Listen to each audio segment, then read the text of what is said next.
All right, welcome in everybody. A more enthusiastic show today after a fantastic showing from the Gators during week two. Obviously against a smaller opponent in Samford, but still a very strong showing and a lot to be excited about. What were some of your takeaways from the game, Skylar?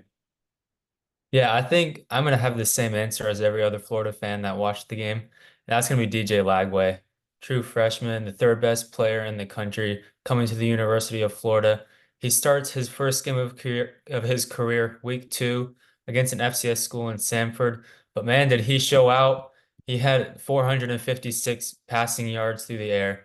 That is an all-time freshman record for the University of Florida, as well as three touchdowns and a 72% completion percentage. So be on the lookout for DJ Lagway this season. I know him and Mertz are going to be battling it out for the starting position at the QB. So we're going to see how that goes and follow it along closely. It really was a beautiful performance. He showed up and showed that what Billy Napier said was he is who he thought he was. I thought that was kind of a funny quote, but he really was. I mean, he showed to live up to the billing of being a top recruit, really just from the eye test. There's guys you watch, and it's clear they have more talent than a lot of the folks around them.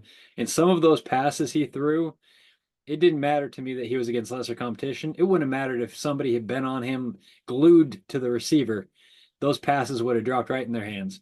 I mean, there were some beautiful, beautiful throws, even throws under pressure, which, it's sad to see that there was some pressure against Samford, but there were a couple of them. He had great pocket presence. He stepped up in the pocket as he made the throw. I mean, there were some really fantastic plays. It'll be exciting to see what he does going forward and what the Gators decide to do at starting quarterback, whether they, how much they use Mertz versus how much they use Lagway. Yeah, and that's a great point. If you haven't seen the game and you get a chance to go back and watch the highlights, you said it. Some of his throws were very impressive, really dropping it in, leading the receivers perfectly. I mean, he had probably four, probably maybe more than that, passes over 40 yards. And he just dropped it right in, hit the receiver in stride, and he was off to the races. So yeah, it's gonna be a good battle between him and Mertz going throughout the season. So one interesting fact along those lines, I was reading an article, six plays went for over 30 yards, six of the pass plays. Last year, how many, take a guess, how many do you think Florida had all of last year plays over 30 yards? Oh man. I'm gonna say 12 dozen. Yeah, very close, 14. So essentially about one a game they had over 30 yards. Even against smaller competition, they did play some smaller teams last year, like every team does. They get tuned up for the year, and they still only have 14 on the season. He produced half of that in one game. I I don't want to get too hyped up. I'm usually one to keep, my cool when it comes to, hey, let's wait and see on players. But he looks like the real deal to me. If I'm Billy Napier, I'm starting DJ Lagway. I know you're a real big Graham Mertz fan. I thought Graham Mertz was a solid pickup and he would fit the system well. But DJ Lagway makes up for so many weaknesses that the Gators struggle with right now that I'm very excited. So we'll see. Anyway, biggest takeaway, like you said it, every Gators fan had, I think, that same takeaway. Um, Anything else to add?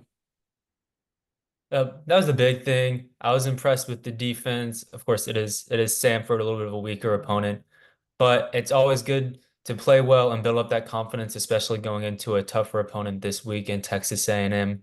Secondary was much improved from the Miami week, so I thought that was a much better look from the defense. Offensive line, they did give up a little bit of pressure here and there, played well. So all around great game. Hopefully we can build on that confidence going into this week against Texas A&M. Yes, and here we go. The first SEC game on the slate comes in week three, a little earlier than normal, but it's exciting to see that they're going to get rolling against an opponent that's already had some tough competition themselves. They played against Notre Dame, lost that game in week one, but played relatively tough. Now, how good of a game was that? We'll see. Notre Dame got beat just last week, so we will see how things progress during the season. But A&M on paper has a lot of talent. Who are some players we should look out for on the A&M roster as we go through this game? Yeah, biggest name is, of course, their quarterback, Connor Wayman. He is questionable right now for Saturday, um, dealing with a little bit of an injury there. So I think, he didn't play very well against Notre Dame, but I really give credit to Notre Dame's defense. I think they're very strong this year. So I think he's a lot better than what he showed in that game. I think if he's healthy this week against us and he ends up playing, then I think he's going to give us some trouble, and our secondary is going to have to step up big time and make some stops. So I think that's the biggest name on Texas A&M. Great highlights. I was gonna did he say his last name Wegeman or did he say it just Wayman? I believe it's Wayman, Wayman. but Okay. I'm not 100% sure. All right, we're gonna have to get the pronunciation guide out on that one. But so yeah, he looks like a strong quarterback from the games that I've watched of him playing. They have a lot of talent around him, whether it be at the tight end position or at the receiving position. Um, let's see, their tight end Donovan Green, a sophomore, big kid. Didn't play last year due to injury, but he's back in this year. A good target for him. Um, their running game, you know, they have some good running backs back. They have a Moose Muhammad III. Had a strong showing last year, 27 receptions, 345 yards, 2 touchdowns. Somebody to look out for. They're expecting big things out of him this year. And then on the defensive side of the ball, Nick Skirton is supposed to, or Scorton or Skirton? Do you know how to say his last name? I'm not sure. Okay. They, So their names are tough out there. yeah, there are. And he's expected to be one of the top defensive linemen of the country this year. He's a junior. Put a lot of pressure on Notre Dame if you watch that game. I mean, he looked like a man amongst boys in some of his rushes. So something to watch out for. Great test for the Gators. You mentioned the secondary, a good test for the secondary. One thing I wanted to see last week against Samford was an improved defense. They showed that, only allowing 7 points, one of which was on a sustained drive, but later in the game. Uh, I'm curious to see if the Gators can produce more turnovers. They only had, I think, one fumble recovery against Samford. Against A&M, that's probably not going to cut it. I think they need at least 2 turnovers, whether they be interceptions or fumbles. It would be nice to see the secondary get an interception and get some momentum rolling on the defensive side of the ball. Yeah, that's a great point. And it was a similar situation last year. Florida really struggled creating turnovers on the defensive side of the ball. We mentioned it in a previous episode. They had the worst secondary in the SEC. So, really want to see that improve. And that turnover that we created was in their territory. So, unfortunately, we didn't capitalize on it. But um, you know, turnovers are a big part of the game, big shift in momentum there, and that can really change the whole game. Yeah, it really is key. So we'll see how that progresses.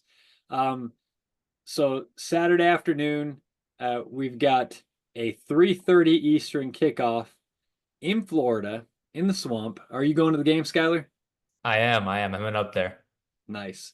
All right, we'll get some firsthand reporting next week when we discuss the game and what takes place. What is your prediction for how they use Lagway and Mertz? How do they split up the snaps? Well, I was really big on Mertz. It's tough. Senior, a lot of experience over the past 5 years to a true freshman who's played just one game and he's proven himself. I'm not saying that Mertz has lost the job. I'm saying that DJ Lagway has won it.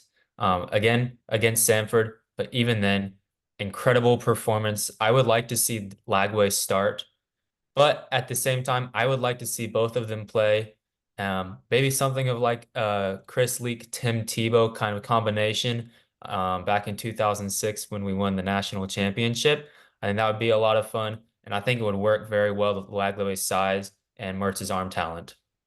Yeah, I agree. I thought the same thing when I saw how well Lagway played and the idea that they might split reps. It reminded me that year. It was 2006. Did you say that? I Is believe so, yeah. yeah, Chris Leak and Tim Tebow. Um, it was a great combo.